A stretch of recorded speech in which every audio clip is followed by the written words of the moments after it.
Rumors came out today that former 5th overall pick Kent Johnson of the Blue Jackets could be asking for a trade after his demotion to the AHL. Could Kent Hughes and the Habs go after the young star? We'll be discussing that, plus David Reinbacher. We have a huge positive injury update, plus a note on Sean Monahan, what he's overcome, and how well the Habs played last night in Arizona. So stick around for all that on this episode of Habs Digest. But first, as always, we are proud to announce that this video is sponsored by Rentals.ca. Guys, Habs hockey is back. As you know, the Habs are moving into a new era with new stars, new prospects, and a whole new excitement from the fan base. And if you feel like you want the same sort of excitement in your own life away from this boring, white-tiled life, it's time to move for you as well. And it's never been easier than with Rentals.ca. Rentals.ca has you covered, whether it's condos, whether it's houses or apartments across the country, coast to coast. And as you can see, that their website's really clean and easy to use. And you can just find the neighborhood in the city of your choosing anywhere in Canada and find great listings there. So if this sounds good to you, then now is the time to move. Yes, it is. And as you guys all know, here at Habs Digest, we love Rentals.ca. They've been sponsoring us for a while now. We love their product. I've used their product to move into this apartment. You guys all know that at this point. But again, we can't stop but praising Rentals.ca. So if it's time to move for you, click the link down in the description or the pinned comment. Head over to Rentals.ca. They got you covered. Let them know that we sent you. Jesse, let's jump into the video. It's time to talk about Sean Monahan. And you know what? There's never not a time to talk about Sean Monahan. This guy is insane. Look, before we get into specifically Sean Monahan, just going to flash up the game card from last night's game. We're not going to spend too long on this game. It was kind of a brutal loss, honestly. The Habs did not have their best game. But what was awesome is that Brendan Gallagher, Tanner Pearson, the two wings on Sean Monahan's third line, played really good games. Of course, Galley getting the goal. Pearson with a great screen on Monahan's goal. Jesse, Monahan has 4 goals in his last 4 games. And he was saying in an interview with Eric Engels, said he played 2 seasons where he could barely walk. He was like tying up his skate saying to himself, what are you even doing? You're going to be useless. But he says he's finally healthy, and to feel good playing the game again goes such a long way towards enjoying day-to-day life. He said he was sad before, miserable, but now with the Habs, he has this rejuvenated love for the game, and it's really coming through on the ice. It's just such a phenomenal story from a guy who was not wanted at all by Calgary. They gave up a first just to get rid of him. For now shining with Montreal, I just love Sean Monahan. Yeah, not only is it great for Sean Monahan that he's healthy, but also for this team as well, because he is a huge part of this team, so important. And you could argue, this team kind of fell off a cliff last year when he got injured. He is so important, and he's even more important this year. He's the 3rd most used forward out of all the Canadians, and he's even playing close to 2 minutes more of ice time already than last year when he was already such a big part of this team. So we see what he's doing offensively, but he's really doing it all over the ice, winning the face-off battles, winning those puck battles. But also an interesting stat I found about him recently, Josh, is that Sean Monahan, he's one of the 3 players in the NHL to have played over 100 minutes, 5 versus 5, and not be on the ice for a single goal against. This guy is just doing it all over the ice. He is so big for this team. Like, how good did he look last night? Just so much spring in his step, just coming down the ice, just coasting, just ripping, a beautiful wrist shot. Really love to see that. Like, you can see the confidence playing with him. I actually didn't know that stat. That is incredible. I mean, and this guy's also a guy who plays on the penalty kill, right? And on the power plays, on the ice in all situations. He has been very solid defensively, but he creates so much offensively. With Tanner Pearson and Gallagher, a couple guys who a lot of fans were like, they're basically done, right? Monahan is making them look like very solid middle 6 guys. And Gallagher, of course, with a spring in his step as well. Just flashing that up again. Look at Gallagher's performance last night based on the game score. Phenomenal. That goal he scored, little wraparound pass thing from Pearson, looking like 2015 Gallagher. I mean, it was an awesome game, but Monahan, Jesse, you're right. He drives the play. He looks confident, and that is a huge difference maker for the Habs going forward. But we got a lot to talk about today. So we're going to move on from Sean Monahan really quick, and we got to talk a bit about David Reinbacher. And guys, he's back. He's finally back. We're so excited. Little tweet today from Guillaume Lefrançois said David Reinbacher returns tonight after missing 7 games. Guillaume says Reinbacher returns to play tonight. Here's his piece from visiting last week. Go check that out if you guys want to. But David Reinbacher, of course, we heard originally it was a lower body injury, leg injury. It was 1 to 3 weeks, and we're, I think, a few days past that 3-week timeline now. So basically right on schedule. Jesse, he's back. It's really nice to see him coming back. Dvorak is on the verge of coming back. Guhle came back not that long ago. It seems like we're finally ready to I know it's without Dach. Do I have the Kirby picture? I do. It's without him. But still, to see these guys finally getting healthy again, it's really awesome. I'm super pumped for David.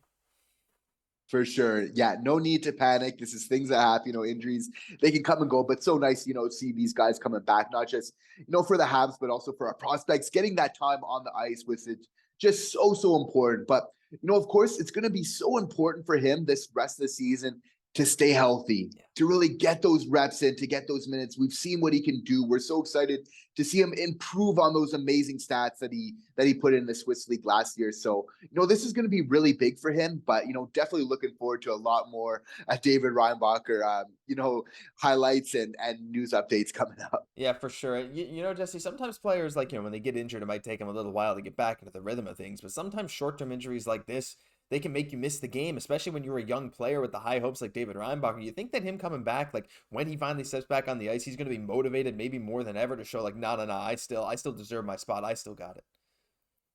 Absolutely. And a little bit of time when you're a young player just to kind of watch the game and see it from a different perspective, and just kind of come back, re-energize, and everything else. I think it's going to be big. We're expecting big things from him. He had an amazing year last year, and we're just going to continue. I think he's going to do even better this year. Yeah, I fully agree. I'm really excited.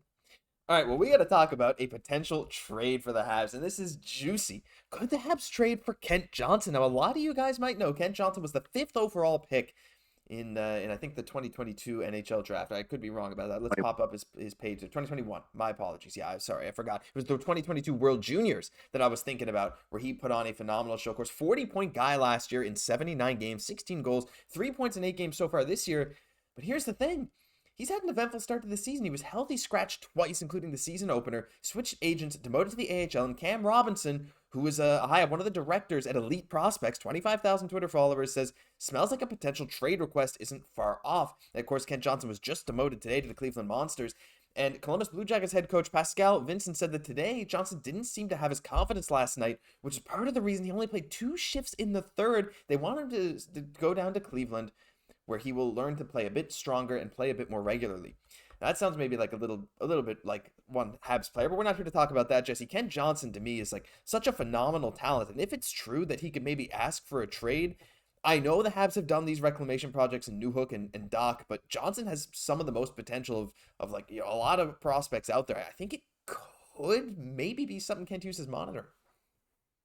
Yeah, definitely. I think it's just part of Kent Hughes' due diligence, be very closely paying attention to the situation, because Ken Johnson, in a very limited sample size in the NHL, like whenever he's here, whenever he played a full season, when he played that 79 games, 40 points, 16 goals, 24 assists, like that's not much when you're, that's not thing to shake a stick at when you're just coming in to the NHL, so it feels like this player has a lot of potential. And I kind of get, like, he just changed his agents right now. Like, he might be looking for a move. He might be looking for something different. I kind of get where he's coming from, because even his production hasn't been that terrible so far, right? The season's still pretty young, right? So it's kind of, with the Blue Jackets, it's maybe you get where they're coming from. Maybe they want a little bit more, but as a young player who's shown that he can perform at the NHL level, it makes sense to want to play there and to maybe check out those options. So, as you know, it's like we already have a lot of reclamation projects, and you definitely, like, if you're doing that, you want to make sure you're not taking on too many. But this is a player, that being said, I'd still be very much interested in. I think he has a huge upside. I think it's definitely worth it to see, what would be the possibilities here. Yeah, it's very interesting. Now, I don't know how likely a trade would be to be completed with Columbus, because as we've discussed before when we talked a bit about not Andrew Peak, but some other Columbus defensemen. Columbus has a lot of defensemen, right? And so Montreal, that's their best prospect pool, right? They're D-men. So trying to send one to Columbus, they might say no, but at the same time, Montreal has a lot of draft capital, and if they just want Johnson to play more regularly, they don't really have a spot for him right now. I don't think that they won't have a spot for him in the future, but like maybe right now, they've like, if they can get rid of him for some good draft capital and someone else, I don't know. I think it all depends on how Columbus sees him, Jesse, but you gotta wonder, like, someone who puts up 40 points, like, I don't know many situations where a player puts up 40 points and then the next season, after 8 games, including being healthy scratched for the opener, they're just not given a shot. I don't know if there's something else going on here, but to me, that tells me that maybe it's not just Vincent, maybe it's the rest of the management saying, like, I don't know about Kent. Like, it could just be, like, let's be honest here, it could just be that they're like, no, we want to maximize his potential. We want him to go to the AHL, start dominating. We want him to translate, and that could very well work. But in the world where they're like, maybe they're not sold on him, I mean, I think the Habs have the assets to maybe get something done if they come knocking. Well, the Columbus Blue Jackets is a team as well that have a lot of really good young players, in kind of their rebuild, so to speak, as well. So maybe it's for that reason that they're not valuing him as much. But like you said, right, it's kind of surprising, right? And when this player is frustrated, he might want to make a move. Who knows? He might be demanding a trade in this type of situation. You could definitely get his frustration, right? So I don't know. Like you definitely in these type of situations, you definitely need to see what could possibly be done because I mean, this is a player that looks like he could add a lot of things offensively to this Montreal team. Yeah, he's very tantalizing, right? Of course, former fifth overall pick. I'll flash up his stats one more time for you guys if you want to take a look at it. 101 points in the BCHL, a couple seasons in college, 37 points in 32 games. He's a great playmaker. It says center, but he plays wing. He played center last year, but he was 29% on the dot, and he's been a winger so far in every game he's played this year. Kind of like Newhook and Dach, I guess, in a lot of ways in that sense. But he's a very talented player. And do I think this will happen? Maybe not. But at the same time, if the rumors are true and decent, people on Twitter are saying he could ask for a trade, I don't see any reason why the Montreal Canadiens would not just at least, put some feelers out there to see if they can maybe land Ken Johnson. But that'll do it for this news episode of Habs Digest. If you enjoyed, leave a like, comment, subscribe to the channel. You guys are supporting like crazy, and we really, really appreciate it. I'm Josh Gosse, my co-host, Jesse Poirier. We'll catch you in the next one.